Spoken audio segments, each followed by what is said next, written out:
37장 창세기 37장 1절에서 11절 말씀을 같이 읽도록 하겠습니다. 함께 읽겠습니다. 야곱이 가나안 땅 곧 그의 아버지가 거주하던 땅에 거주하였으니 야곱의 조건은 이러하니라. 요셉이 17세의 소년으로서 그의 형들과 함께 양을 칠 때에 그의 아버지의 아내들 비라와 실바의 아들들과 더불어 함께 있었더니 그가 그들의 잘못을 아버지에게 말하더라. 요셉은 노년에 얻은 아들이므로 이스라엘이 여러 아들들보다 그를 더 사랑하였으므로 그를 위하여 채색 옷을 지었더니 그의 형들이 아버지가 형들보다 그를 더 사랑함을 보고 그를 미워하여 그에게 편안하게 말할 수 없었더라. 요셉이 꿈을 꾸고 자기 형들에게 말하며 그들이 그를 더욱 미워하였더라. 요셉이 그들에게 이르되 청하건대 내가 꾼 꿈을 들으시오. 우리가 밭에서 곡식 단을 묶더니 내 단은 일어서고 당신들의 단은 내 단에 둘러서서 절하더이다.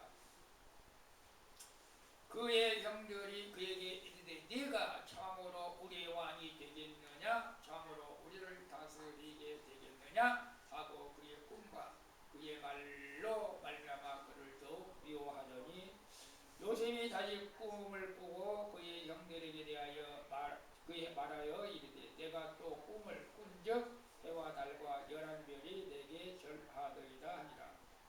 그가 그의 꿈을 아버지와 형들에게 말하매 그의 아버지가 그를 꾸짖고 그에게 이르되 네가 꾼 꿈이 무엇이냐? 나와 네 어머니와 네 형들이 참으로 가서 땅에 엎드려 네게 절하겠느냐? 그의 형들은 시기하되 그의 아버지는 그 말을 간직해 두었더라. 아멘. 오늘 말씀을 통해서 꿈보다 해몽을 잘해야 한다. 꿈보다 해몽을 잘해야 한다. 꿈보다 해몽을 잘해야 되겠죠. 우리 속담에도 그래. 속담에도 꿈보다 해몽이 좋다. 해몽이 잘해야 된다. 해몽을 잘해야 된다. 아무리 불길하거나 묘한 꿈을 꾸었더라도 그것을 어떻게 해석하고 받아들이냐에 따라서 이제 우리가 결과가 달라지게 되는 것을 봅니다. 그래서 긍정적인 지혜가 담긴 이 말이죠. 꿈보다 해몽이 중요하다.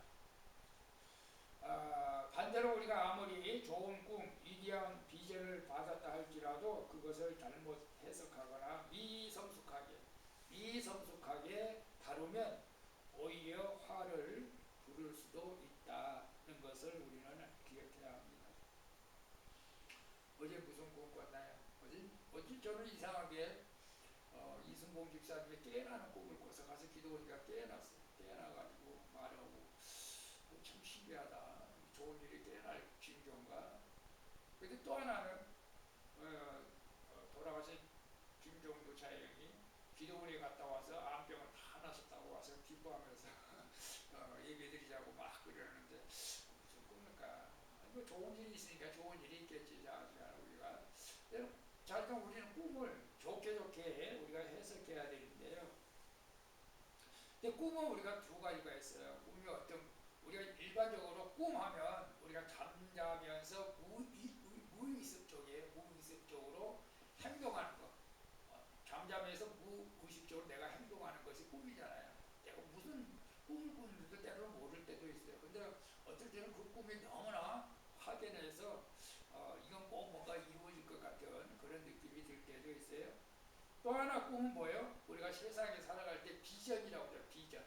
나는 이런 꿈을, 대통령이 되는 꿈을 꾸고 박사가 되는 꿈을 꾸고 사장이 되는 꿈을 꾸고 뭐 이렇게 우리가 꿈을 꾸고 살아가잖아요. 이 꿈을 이렇게 두 가지가 있는데 우리가 두 가지를 다 어떻게 다뤄야 되느냐, 잘 다뤄야 되겠죠. 예를 들어서 우리가 세상적인 꿈도 잘 다루어야 된다. 교만해지면 안 된다. 왜냐하면 미국에 한 청명가가 있었어요. 한 젊은 사업가가 있어요. 한 젊은 청년 사업가가 있었는데 그는 정말로 대학 시절에 머리가 좋아가지고 획기적인 아이디어를 발견한 거예요. 그것은 바로 모든 사람들이 인터넷을 통해서 물건을 쉽게 사는 것, 이걸 발견한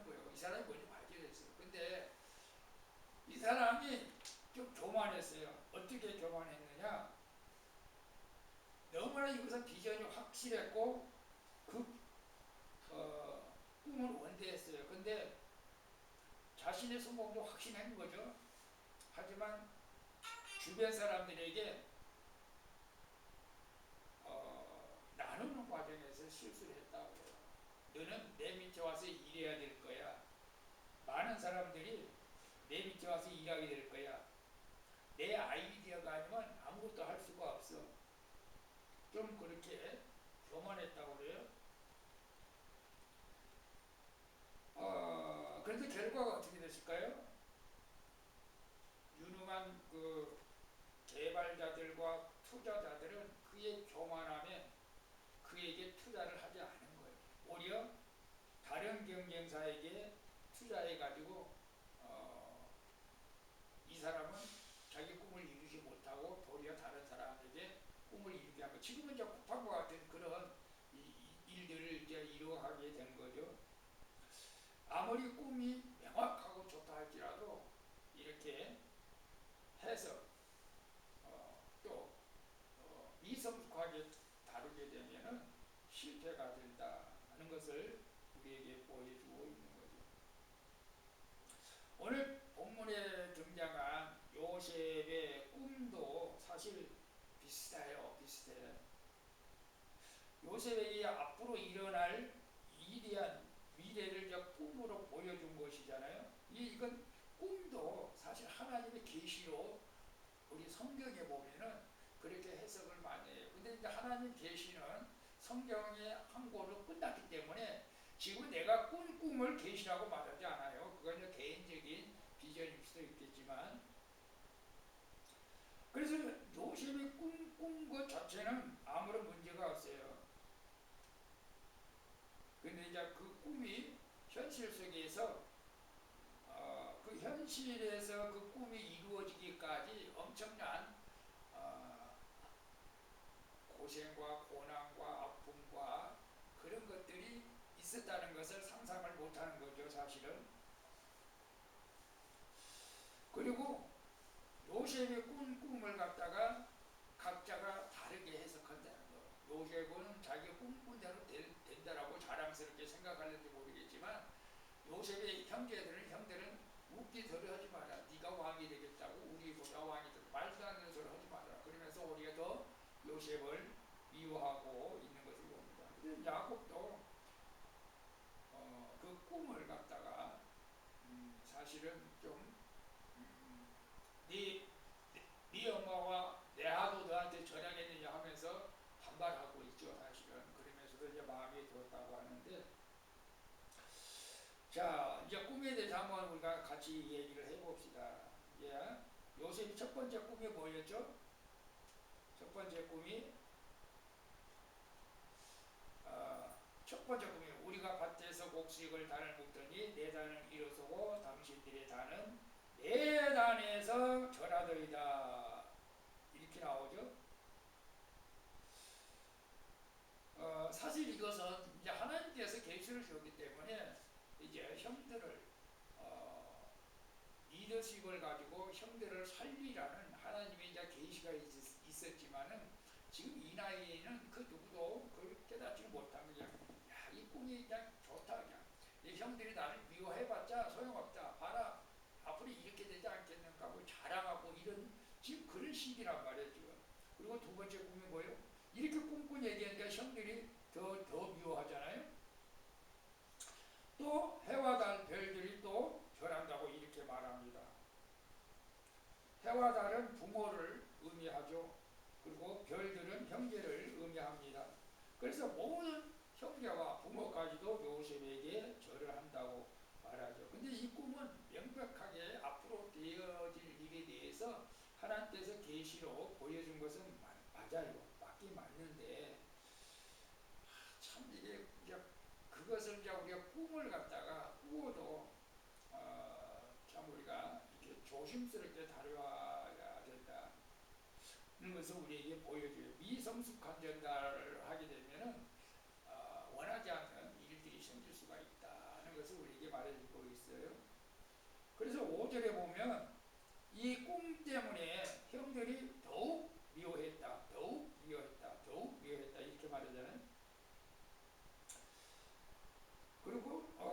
11절에도 그들을 시기했다고 말하고 있어요. 근데 요셉이 하나님의 계시를 보여준 것이지만은 요셉이 나이가 이제 어려서 이제 그렇다고 볼 수도 있겠지만은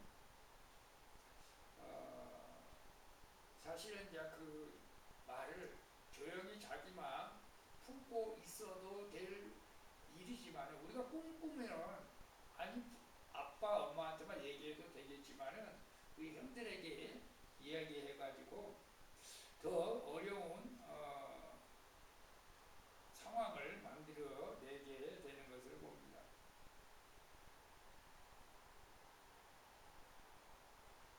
이 꿈은 나중에 이제 결과론적으로 보면은 야곱이 형제들과 부모들을 부양하는 부양자가 되라는 하나님이 이제 계시한 나중에 애국 총리가 되어서 결국 가족들을 다 아버지 어머니 또 형제들 다 살리잖아요. 부양하잖아. 부양이 애국에서 그 내용이었는데 사실은 지금 꿈꾼 그때는 그것을 전혀 이해하지 못하고 그냥 요셉이 좀 자랑을 했죠. 자랑. 콧대 마시고 봐라 내가 이런 꿈을 자랑을. 그러니까 형들이 더 미워해가지고 결국 원치 않는 이제 고난을 겪게 된 것을 보게 되죠. 그리고 꿈 얘기를 우리가 할 때에 정말 잘 해야 되는 게 뭐냐면 상처 입은 사람들에게는 그 꿈에 대해서 좋게 해석을 할 수가 없다. 좋게 해석을 할 수가 없다. 다시 말하면 요셉은 아버지 야곱의 편애를 키웠어. 그러니까 형들은 다 요셉을 시기하고 미워해. 그런 요셉이 이런 꿈을 꿨다고 하니까 형들이 그들에게 좋게 해석할 리가 전혀 없죠. 말도 안 된다. 개꿈이다. 그런 식으로 해석을 한 거죠, 사실은. 그래서 우리도 내가 선한 꿈을 좋은 꿈을 꿨는데도 정말로 상대방의 잘 알고 말을 해야 된다. 상대방의 감정이 좋지 않는 사람들에게는 아무 내가 좋은 꿈을 꿔도 좋게 해석을 안 하고 도리어 악의적으로 해석을 한단 말이죠. 악의적으로. 그래서 우리가 상대방의 말을 할 때는 상대방이 어떤 사람인가를 좀 두고 말도 해야 된다는 것이죠. 사실은. 그러니까 요셉이 꿈꾼 것은 하나님의 계시였지만은 이 하나님이 주신 계시도 상처 입은 사람들에게는 공격하는 무기로 받아들여 가지고 결국은 요셉을 갖다가 종으로 할게 되는 그런 일을 하게 되는 것을 보게 되죠. 근데 왜 그냐? 저놈 새끼가 우리들 짓밟으려고 한다. 짓밟으려고. 이 새끼를 우리 죽이려고까지 했잖아. 죽이려고까지. 만약에 그 꿈 얘기를 형제에게 안 했더라면 또 어떤 상황이 됐을지는 어떻게 해서 애국 총리가 되었을는지는 모르지. 근데 적어도 그렇게 고난을 받지 않고 되지 않았을까. 그런 생각도 한번 해보는 거예요. 근데 이제 우리가 또그 영적 어른인 야곱은 마지막 11절에 보면 그런 말을 해요. 형들은 시기하되 그의 아버지는 그의 말을 간직해 두었더라 라고 말을 하고 있는 것을 봅니다. 이 신앙의 성숙이라고 하는 것은 우리가 상대방의 말을 많이 또 듣는 거 있잖아요. 들어주는 거예요. 들어주고 우리가 무시해서는 안 된다. 무시해서는 안 된다. 상대방이 지금 나에게 좀 불쾌한 말을 한다 할지라도 하나님께서 무엇 때문에 그런 말을 듣게 하는가? 우리는 또 그런 생각도 해봐야 돼요. 나도 마찬가지예요. 내가 예를 들어서 갑자기 뭐 다른 사람에게 막 좋지 않는 소리를 들었을 때에 그냥 화부터 내는 것이 아니라 왜 저 사람이 나에게 이런 말을 하게 했을까? 왜냐하면 모든 하나님이 주관하고 있잖아. 모든 것을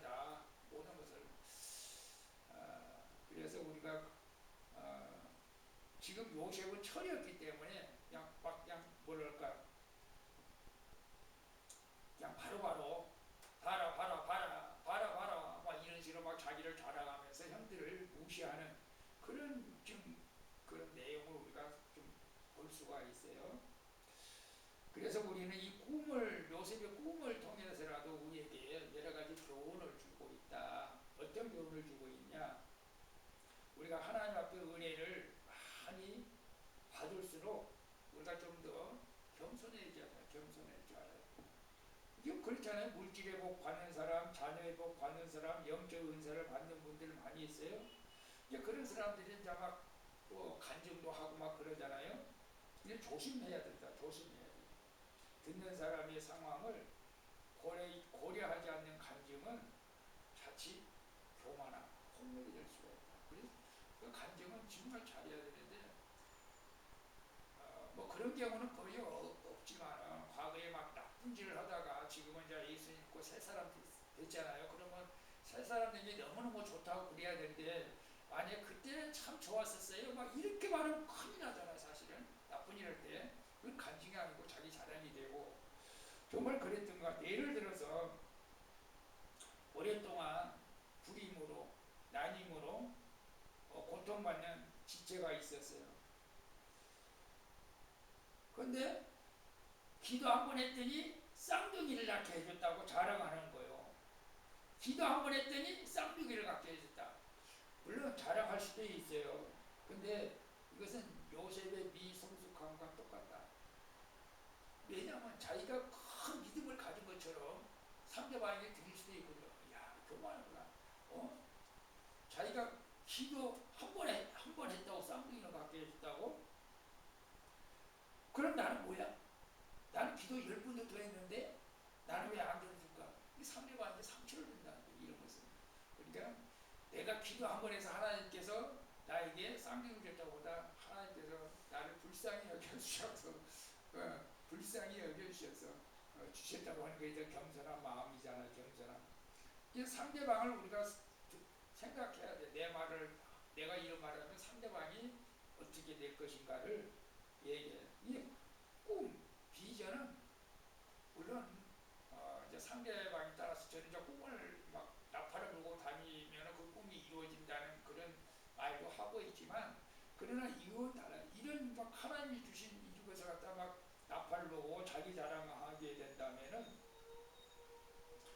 어려운 문제가 될 수도 있다. 어려운 문제가 하나님의 정확한 것을 알지 못하고 막 자기 자랑하려고 하는 것은 다른 사람들에게 상처가 될 수 있다는 거예요. 우리는 한국 속담에 사촌이 이제 땅을 사면 배가 아프다는 말이 있잖아요. 이제 다른 사람이 잘 되면은 괜히 짜증나고 싫어해요. 한국 사람들은 그런 것도 있다고요.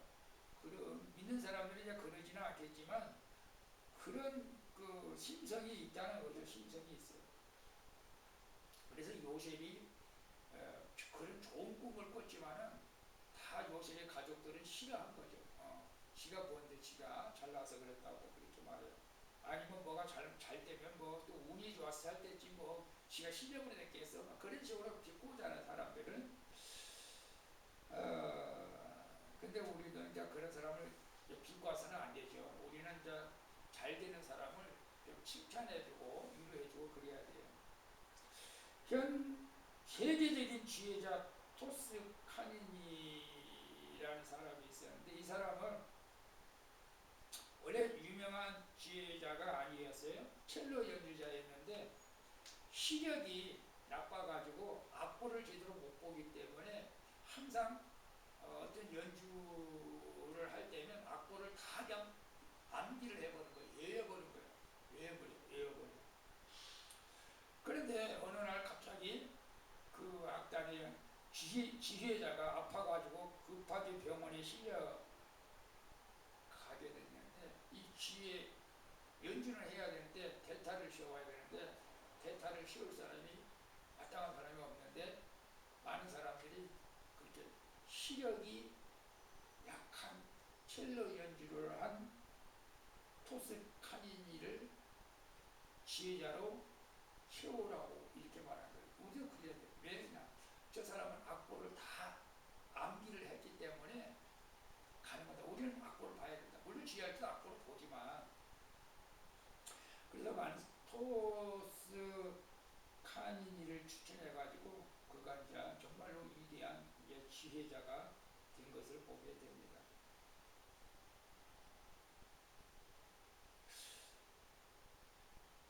만약 토스 카니니가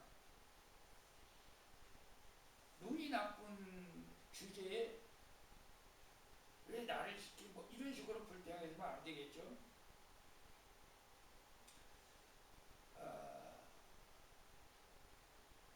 자기 자신을 불평하면 안 된다. 그런데 이제 주변 사람들은 토스카니 그 실력을 좀 인정해 주었기 때문에 기회를 열어준 거예요.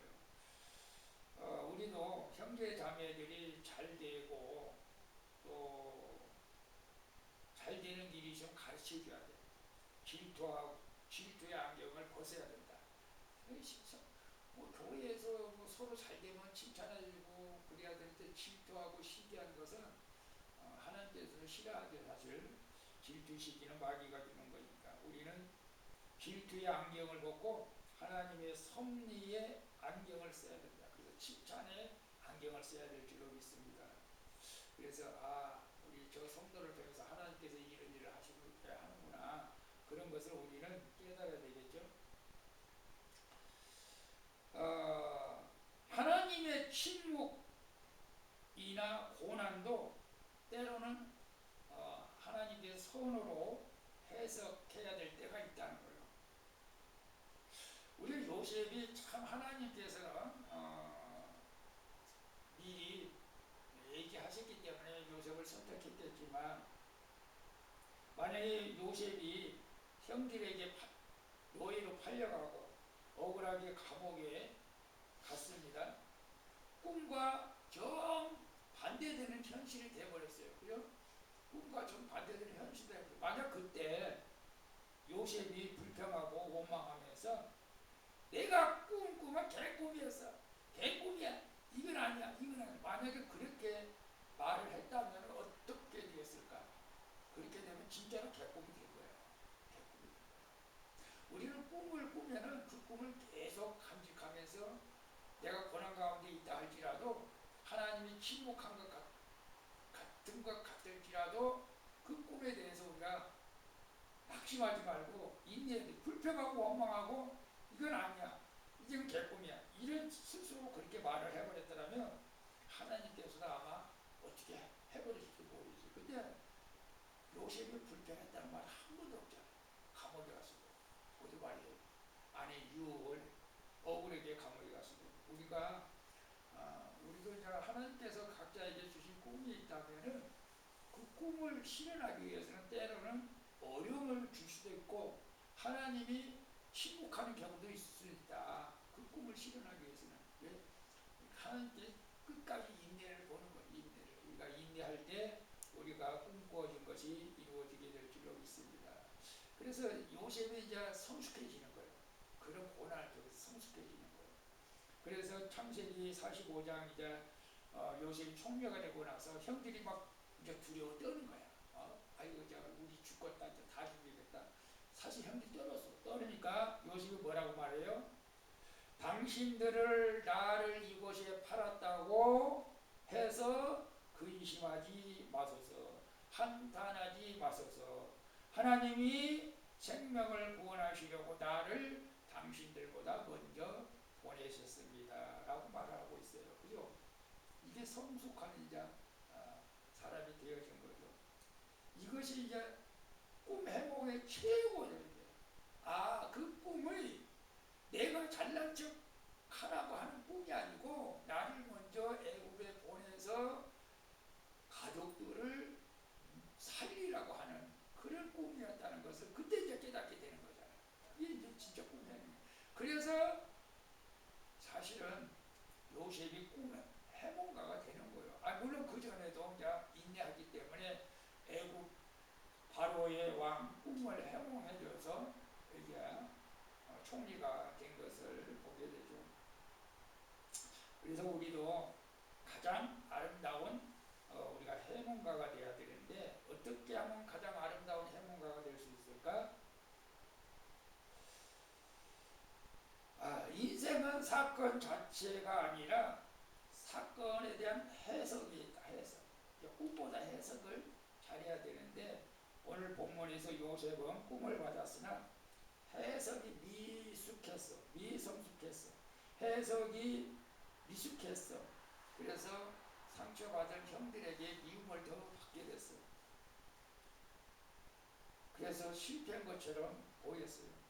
그래서 하나님은 그런 고난 가운데서도 그 꿈을 이제 이루어가게 하신 것을 보게 됩니다. 오늘 그래서 우리는 어떻게 살아가야 될까? 첫째, 하나님이 주신 비전이 있다면 겸손히 품고 기도로 무르익어 가야 된다. 자랑하기보다는 섬길 준비가 되어 있어야 된다. 이게 우리가 진짜로 꿈 해몽가가 되기 위해서는 그런 마음을 가져야 되고, 두 번째는 타인의 잘됨을 볼 때 시기심을 버리고 더 축복해 줄 줄 알아야 돼. 그것이 내 그릇을 넓히는 길이다. 상대방이 잘 되면 더 축복해 줘야지. 그 시기하면 자기 그릇만 작게 만드는 거야. 마지막 셋째, 내 인생에 닥친 고난과 이해할 수 없는 상황을 믿음의 눈으로 우리가 재해석해야 된다. 하나님의 실수하지 않으신 분이니까 나를 사랑하되 끝까지 사랑하시고 나를 지켜주시고 끝까지 지켜준다는 확고한 믿음을 우리가 가지고 나가야 될 줄로 믿습니다. 그래서 꿈보다 해몽이 중요하다. 해석이 중요하다. 우리 삶의 모든 상황에서 하나님의 사랑과 섭리라는 코드로 해석해 나가면은 마침내 우리도 요셉처럼 많은 사람을 살리는 생명의 통로가 될 줄로 믿습니다. 우리 모두가 그런 자가 되어지기를 예수님의 이름으로 축복합니다. 기도하겠습니다. 주님 감사합니다. 요셉의 이야기를 통해 우리 자신의 모습을 돌아보게 하시니 감사합니다. 때로는 우리가 요셉처럼 철없이 내 자랑에 빠져 있었고 때로는 형들처럼 시기와 질투로 형제들을 그했음을 고백합니다. 주님, 우리에게 지혜로운 마음을 주시옵소서. 하나님이 주신 은혜를 겸손히 감당하게 하시고 타인의 성공을 진심으로 기뻐하며 고난 중에도 하나님의 뜻을 발견하는 영적인 해석력을 허락하여 주시옵소서. 우리 인생의 모든 조각이 하나님의 선하신 뜻 안에서 아름답게 맞춰질 것을 믿습니다. 감사합니다. 예수님의 이름으로 기도합니다. 아멘. 우리 찬양 드리도록 하겠습니다. 찬양 490장 주여 지난밤 내